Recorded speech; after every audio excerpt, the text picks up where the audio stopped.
आज आपके साथ में अपने चैनल में ट्रांसजेंडर, थर्ड जेंडर, किन्नर, हिजड़ा इस संप्रदाय पर चर्चा करूँ। अभी बिलासपुर में मेरी मुलाकात वहाँ एक ट्रांसजेंडर से हुई, उनसे भी कुछ वार्तालाप हुई है, वो भी इस वीडियो में समाहित किया गया है। पहले हम थोड़ा चर्चा करते हैं।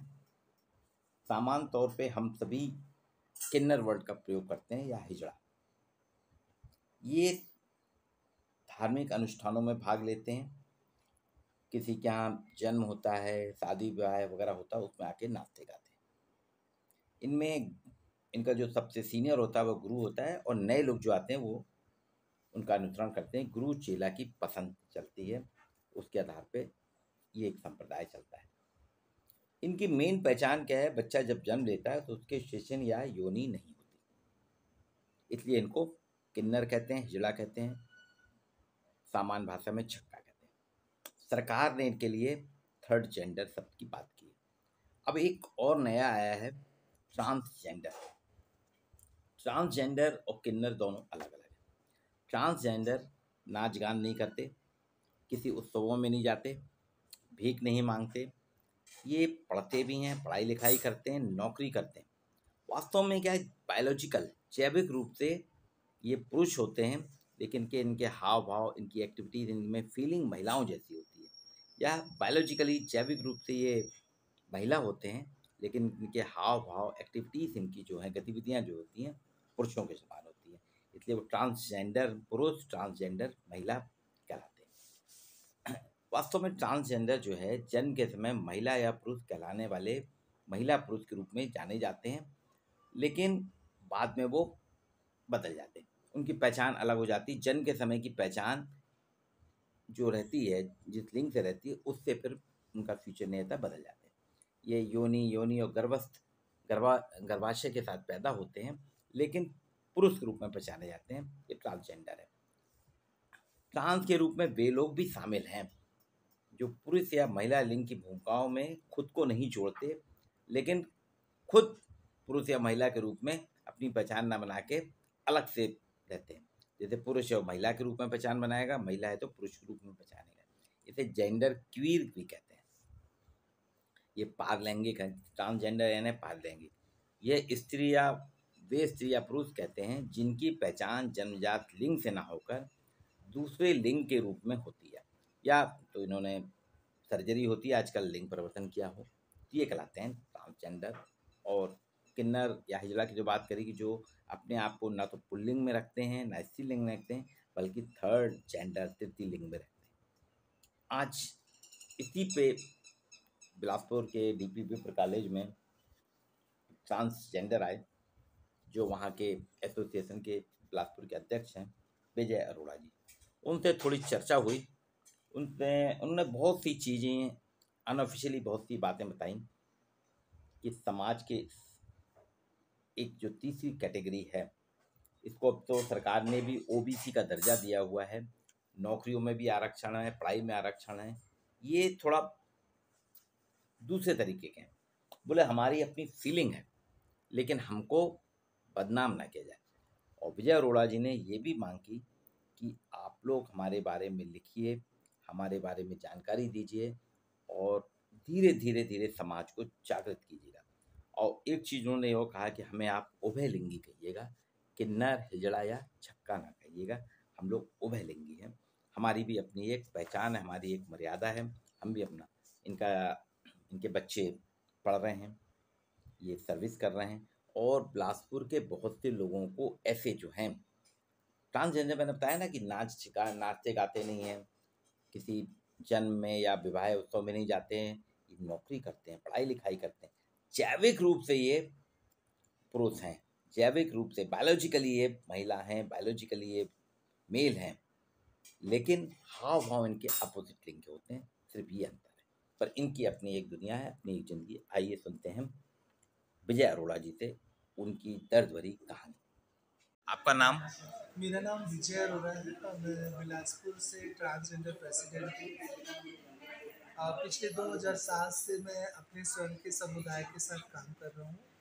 और जितनी भी हमारे समुदाय में जो परेशानियां हैं, जो दिक्कतें हैं, है ना, जो हम जनरली देखते आ रहे हैं समाज में, परिवार में, पड़ोस में, अपने शहर में, उन सब से हम लड़ते लड़ते आज इस स्टेज तक आए हैं कि आज माननीय उच्च न्यायालय सुप्रीम कोर्ट के आदेशानुसार आज हमें सेक्टर पे गवर्नमेंट जॉब पे नजर आ रहे हैं हम लोग। और अभी बहुत सारी और भी लड़ाइयाँ हैं जो हमें लड़नी है ताकि हमारा समुदाय सामने नजर आ सके। नहीं, आप लोग की सबसे बड़ी समस्या क्या है? हमारी सबसे बड़ी समस्या है रोजगार। रोजगार नहीं है हमारे पास। और शिक्षा? शिक्षा भी हमारा, शिक्षा और रोजगार दोनों एक ऐसी चीजें हैं कि हम पढ़ लिख भी नहीं पाते, क्योंकि जब हम उस समय पे जब पता चलता है हमारी फैमिली को या समाज को, तो हमारे साथ पढ़ाई लिखाई सारी चीजें छूट जाती है, घर से बेघर हो जाते हैं, हमें पढ़ाई लिखाई भी नहीं मिल पाती। और यदि जो पढ़े लिखे भी हैं वो रोजगार के लिए आज भी भटक रहे हैं। अभी भी हमारे पास ऐसा कोई रोजगार का वो नहीं है। हालांकि लिखा पढ़ी में सब कुछ नजर आता है, पर सामने प्रैक्टिकल नहीं दिखाई दे रहा है। केवल और केवल एक छत्तीसगढ़ में पुलिस विभाग में ही भर्ती हुई है, बाकी अभी भी लोग घूम रहे हैं।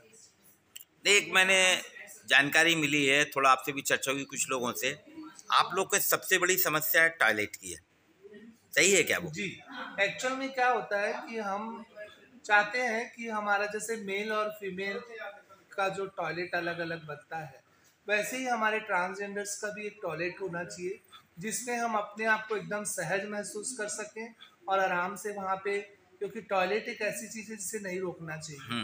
हमने देखा है हमारे समुदाय के बहुत सारे ऐसे बच्चे हैं जो इस टॉयलेट को रोकते हुए कई लोगों की किडनी प्रॉब्लम हो गई, कई की डेथ हो गई, और ये हकीकत है, ये सारी चीज़ें सामने हमें नज़र आती है।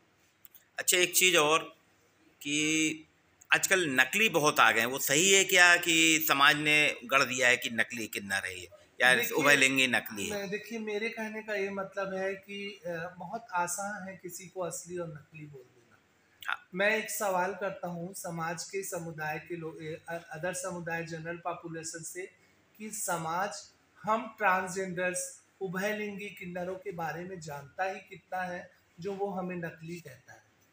ठीक है, मैं आज समाज में यदि किसी से कहूँ कि मैं आपको 2 या 3 लाख रुपए देने को तैयार हूँ, आप साड़ी पहन के पूरा फीमेल गेटअप में यहाँ से वहां तक चले जाओ, ताली पीट लो, 2 लोग से मांग लो, तो क्या वो मांगेगा?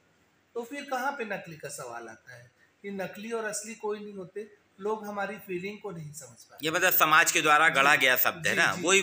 क्योंकि हम लोगों ने अक्सर सुना नहीं नहीं समाचार पत्रों में आता है कि झगड़ा हो गया तो कुछ लोग कहते हैं वो नकली थे, नहीं, असली थे। नकली और असली की बात नहीं है। देखिए, हमारा खुद का समुदाय जब उनको नकली कहता है तो नकली नहीं है, नकली हम नकली नहीं है। हमारे अंदर भी वो सारी प्रवृत्तियां हैं, सब कुछ है। पर हाँ, एक समय जब आएगा जब गुरु और चेले की प्रथा वाली जो बात आती है, जहाँ पे असली और नकली की बात आती है, हमारे सामने भी यदि वो स्टेज आएगा तो हम भी उसको एक्सेप्ट करके अपने आप को गुरु और चेले की प्रथा में डाल देंगे, क्योंकि समाज में हमारे गुरुओं की ही प्रथा नजर आती है।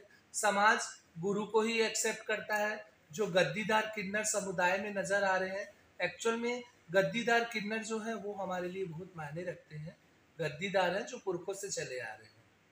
महेश जी, आप कुछ पूछना चाहेंगे? का मतलब ये था, असली और नकली में से एक उनका इशारा था कि बहुत सारी ऐसी घटनाएं दिल्ली में हुई कि जब पुलिस वाले पकड़े तो पता चला कि वो किन्नर है ही नहीं है, आम लड़के जो है किन्नर का वेश बना हाँ, करके ये और ये लूटपाट करते थे और पैसा मांगते थे। देखिए, ये जो आप बोल रहे हैं नकली, और जो दिल्ली की कथा बता रहे हैं, है ना, जिन लड़के थे और वो वेशभूषा बदल के चोरी और ये सब।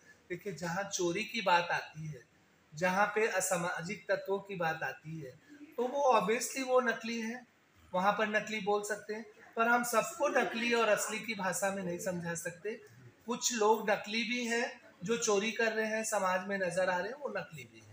अच्छा, आप लोग का संप्रदाय क्या है? बिल्कुल अलग है कि वो हिंदू संप्रदाय में हम? देखिए, हम लोग हिंदू संप्रदाय के ही हैं, जिसका जो मानना है, मेरा ये मानना है कि मैं अगर किसी स्टोन को, पत्थर को भी रख के यदि मूर्ति बांध के उनकी पूजा करता हूँ, मेरी आस्था वहाँ पे है।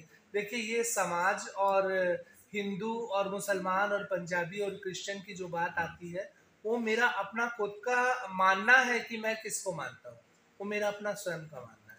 पर हम जिस चीज से जन्म लेके आए हैं, यदि कोई हिंदू जन्म है तो वो हिंदू धर्म को मानेगा, मुस्लिम है तो मुस्लिम धर्म को मानेगा, पंजाबी है तो पंजाबी धर्म को मानेगा, और जो क्रिश्चियन है वो क्रिश्चियन को मानेगा।